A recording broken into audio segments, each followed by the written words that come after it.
नमस्कार फ्रेंड्स, आज हम सामाजिक उदारवाद का अध्ययन करेंगे। मित्रों, इसे सकारात्मक उदारवाद या कल्याणकारी राज्य भी कहा जाता है। मित्रों, ये सोशल लिबरलिज्म क्या होता है?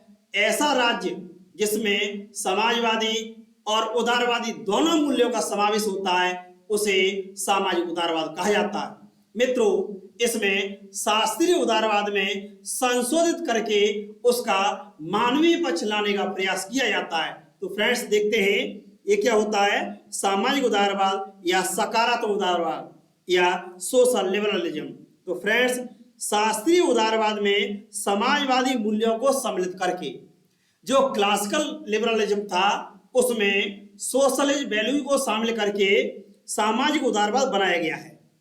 मित्रों, इसका प्रयास किसके द्वारा किया गया था? तो थिंकर हैं जे.एस. मिल और टी.एच. ग्रीन। जे.एस. मिल और टी.एच. ग्रीन ने शास्त्रीय उदारवाद को कल्याणकारी उदारवाद या सामाजिक उदारवाद बनाने का प्रयास किया था। इन्होंने कल्याणकारी राज्य में परिवर्तित कर दिया। मित्रों, राज्य को आर्थिक गतिविधियों में आवश्यकता अनुसार हस्तक्षेप करना चाहिए। सामाजिक उदारवाद मानता है कि राज्य के द्वारा आर्थिक गतिविधियों में भी हस्तक्षेप करना चाहिए। क्यों करना चाहिए? क्योंकि समाज में भिन्न भिन्न वर्ग के व्यक्ति रहते हैं, गरीब, मजदूर, बच्चे, इसी तरह से रोगी, अलग अलग व्यक्ति रहते हैं जिनकी क्षमताएं अलग अलग होती है और राज्य के द्वारा इनको कुछ सहायता दी जानी चाहिए। और ऐसा तभी हो सकता है जब राज्य के द्वारा आर्थिक क्षेत्र में हस्तक्षेप किया जाएगा। तो मित्रों, इसमें होता है क्योंकि समाज में सभी व्यक्तियों की स्थिति समान नहीं होती है। समाज में जो व्यक्ति होते हैं उनकी सामाजिक स्थिति, आर्थिक स्थिति अलग अलग होती है। राज्य के द्वारा लोगों को शिक्षा, स्वास्थ्य और जीवन की मूलभूत सुविधाएं प्रदान करनी चाहिए। इस तरह से मित्रों, ये जो कल्याणकारी राज्य होता है इसमें उदारवाद, समाजवाद और लोकतंत्र शामिल होता है। अर्थात उदारवादी राज्य, समाजवादी राज्य और लोकतंत्र के मूल्यों को शामिल करके ही सामाजिक उदारवाद या कल्याणकारी राज्य की स्थापना की जा सकती है। वर्तमान में देखा जाए तो मित्रों, भारत एक वेलफेयर स्टेट है, कल्याणकारी राज्य है। भारत में किसान, गरीब, मजदूर, बच्चे, पीड़ित वर्ग, शोषित वर्ग, इनके लिए विशेष व्यवस्था की गई है और इनके लिए भिन्न भिन्न योजनाएं भी बनाई जाती हैं। इस तरह से राज्य के द्वारा आर्थिक गतिविधियों में हस्तक्षेप किया जाता है जिससे गरीबी से निकाला जा सके। इस तरह से भारत एक कल्याणकारी राज्य है, न कि एक पुलिस स्टेट। तो फ्रेंड्स, देखते हैं 1942 में इंग्लैंड में बेवरेज रिपोर्ट आती है, ब्रिटेन में एक बेवरेज रिपोर्ट आती है, उसमें कहा जाता है कल्याणकारी राज्य का समर्थन, वेलफेयर स्टेट की व्यवस्था की गई थी। उसमें कहा गया था कि राज्य के द्वारा कुछ जरूरी कार्य किए जाने चाहिए। और मित्रों, कौन से कार्य किए जाने चाहिए? जैसे गरीबी, निर्धनता, जो गरीब हैं अपना विकास नहीं कर सकते, चाहे उनके हालात कुछ भी रहे हों, तो उनके लिए विशेष व्यवस्था की जानी चाहिए जिससे उनकी गरीबी दूर हो सके। इसी तरह से अशिक्षा, मित्रों, क्या होता है, समाज में इलिटरेट होते हैं तो उनको शिक्षित करने के लिए राज्य के द्वारा school, college, university, hostel, library इत्यादि को खोला जाना चाहिए। जैसे भारत में देखा जाए तो स्कूल, कॉलेज, यूनिवर्सिटी सरकारी पाई जाती हैं, हॉस्टल खोले जाते हैं, लाइब्रेरियां होती हैं, कम फीस ली जाती है, स्कॉलरशिप दी जाती है। यह भी एक प्रकार का कल्याणकारी राज्य है। आलस्य, गंदगी और बीमारी, मित्रों, पब्लिक हॉस्पिटल खोले जाएं। इसी तरह से सैनिटेशन का कार्य भी राज्य के द्वारा किया जाना चाहिए, जैसे भारत में स्वच्छ भारत मिशन। इस तरह से मित्रों, 1942 में जो बेवरेज रिपोर्ट आई थी उसमें कल्याणकारी राज्य का समर्थन किया गया था। राज्य के द्वारा शिक्षा, स्वास्थ्य के क्षेत्र में कार्य किए जाने चाहिए। मित्रों, टी.एच. ग्रीन क्या कहते हैं? टी.एच. ग्रीन कहते हैं राज्य का कार्य अच्छे जीवन की बाधाओं के मार्ग में बाधा पहुंचाना है। इसका मतलब क्या होता है मित्रों, राज्य के द्वारा ऐसे कार्य किए जाने चाहिए जो मनुष्य को नुकसानदेह है। जैसे गरीबी, गरीबी से क्या होता है, व्यक्ति का जीवन स्तर खराब हो जाता है।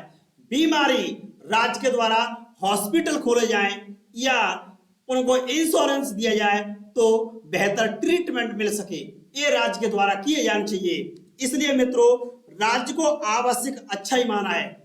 टी.एच. ग्रीन ने कहा है कि राज्य एक आवश्यक अच्छा ही है, अर्थात राज्य का होना जरूरी है और इसके द्वारा अच्छे कार्य भी किए जाने चाहिए। जैसे स्कूल खोलना, हॉस्पिटल खोलना, साफ सफाई का कार्य करना, इसी तरह से अच्छी सड़कें बनाना, शुद्ध पेयजल उपलब्ध कराना। मित्रों, इनके अनुसार व्यक्ति क्या है, एक सामाजिक प्राणी, मनुष्य एक सामाजिक प्राणी है और मनुष्य के लिए कार्य किए जाना जरूरी होता है। मित्रों, जॉन रॉल्स क्या कहते हैं, मनुष्य को मूलभूत सुविधाएं। रॉल्स ने थ्योरी ऑफ जस्टिस, न्याय के सिद्धांत में कहा है कि मूलभूत समस्याएं जो समाज में पाई जाती हैं उनका सॉल्यूशन राज्य के द्वारा किया जाना चाहिए। तो इसके लिए क्या किया जाए कि बेसिक सुविधाएं, मूलभूत सुविधाएं प्रदान की जानी चाहिए। राज्य के द्वारा वंचित लोगों को अधिकतम लाभ, जो गरीब हैं, वंचित हैं, विकलांग हैं, शोषित हैं, उनके लिए स्पेशल कंपोनेंट व्यवस्था के तहत अलग प्रावधान किया जाना चाहिए, अर्थात सामाजिक और आर्थिक क्षेत्र का न्यायपूर्ण वितरण हो। अर्थात राज्य के द्वारा आर्थिक गतिविधियों में हस्तक्षेप करना चाहिए और सभी लोगों को अधिकार, स्वतंत्रता, रोजगार के साधन और न्यूनतम सुविधाएं प्रदान करनी चाहिए। नेक्स्ट देखेंगे फ्रेंड्स, डार्किन क्या कहते हैं। ये कहते हैं विकलांग व्यक्तियों को कल्याण करने के लिए जो फिजिकल हैंडीकैप्ड होते हैं उनके लिए विशेष सुविधाएं दी जाएं। उनके लिए जैसे एजुकेशन में फीस न ली जाए, हेल्थ सिस्टम में उनसे फीस न ली जाए, ट्राइविकल दिया जाए, इसी तरह से अन्य सुविधाएं दी जानी चाहिए और नौकरियों में भी और पेंशन में भी व्यवस्था की जानी चाहिए। नेक्स्ट है फ्रेंड्स, अमर्त्य सेन क्या कहते हैं, क्षमताओं में वृद्धि के समर्थक हैं। व्यक्तियों की कैपेबिलिटी, क्षमताओं में वृद्धि की जानी चाहिए। लोगों की क्षमताओं में वृद्धि करके जीवन की गुणवत्ता में सुधार किया जा सकता है। अमर्त्य सेन कहते हैं कि व्यक्ति की कैपेसिटी है उनमें वृद्धि की जाए। यदि क्षमताओं में वृद्धि हो जाएगी तो उनकी लाइफ स्टाइल या जीवन कौशल सुधर जाएगा, जीवन शैली सुधर जाएगी, गरीबी दूर हो जाएगी, अच्छे पक्के घर होंगे। नेक्स्ट फ्रेंड, कीन्स क्या कहते हैं, राज्य के द्वारा राजकोषीय व्यय बढ़ा करके।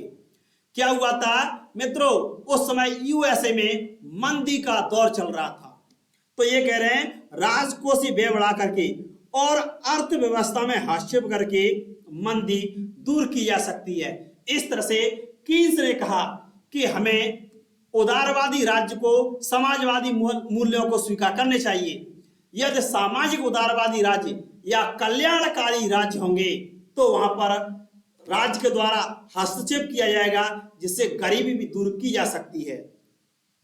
इसके समर्थक है फ्रेंड्स, सामाजिक उदारवाद या कल्याणकारी राज्य के सपोर्टर कौन है, J S. Mill, T H. Green, Laski, John Rawls, Tony, Amartya Sen, Dworkin, Macpherson, हॉबाउस।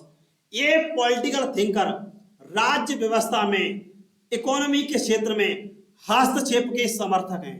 इनका मानना है कि राज्य के द्वारा आर्थिक क्षेत्र में, आर्थिक गतिविधियों में हस्तक्षेप किया जाना चाहिए और गरीबों, मजदूरों, शोषितों, किसानों या वंचित वर्गों के लिए विशेष व्यवस्था की जानी चाहिए जिससे उनकी गरीबी को दूर किया जा सके, उन्हें अच्छी एजुकेशन और हेल्थ सुविधाएं मिल सके।